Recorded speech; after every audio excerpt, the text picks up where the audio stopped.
One more. Sedih tapi keterpaksaan untuk melepaskan. Bojan tak perasan rupanya banyak lagi barang dekat Hafiz Enterprise. Sebab Bojan fokus dengan gudang. Contoh sofa-sofa yang 2000 lebih yang macam ni.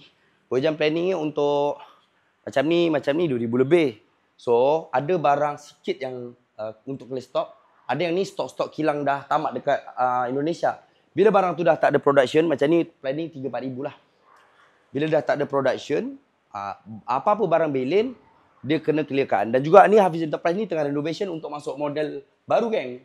Perabot-perabot dekat Hafiz Enterprise ni mungkin tak ada lah model-model lama. Ada. Tapi yang, tengoklah yang macam mana. Tapi lebih kepada modern lah. Untuk meja makan 4 kursi.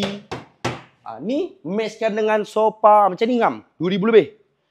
Sofa yang merah macam ni. Yang ini full set 3211. 2000 lebih. Ni siap meja. Ni stok. Kilangnya dah tamat.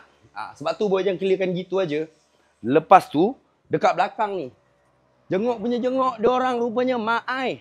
Hari tu Bojan dah suruh kasih clear. Sebenarnya banyak kali Bojan buat clearance tanpa announcement. Bojan cakap je dalam live sebab yang datang tu ngam-ngam cantik lah.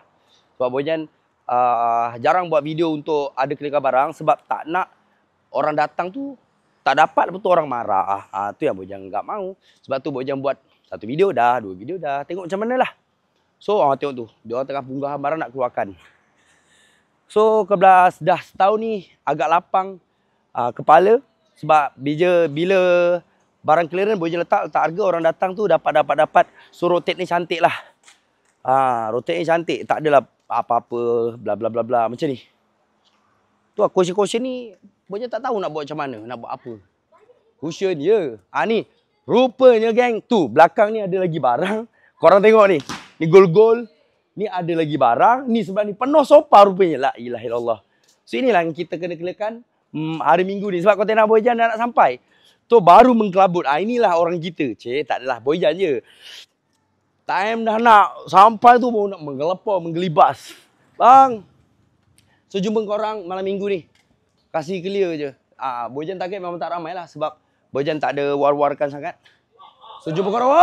Runtuh. Banyak je, Bang. One more.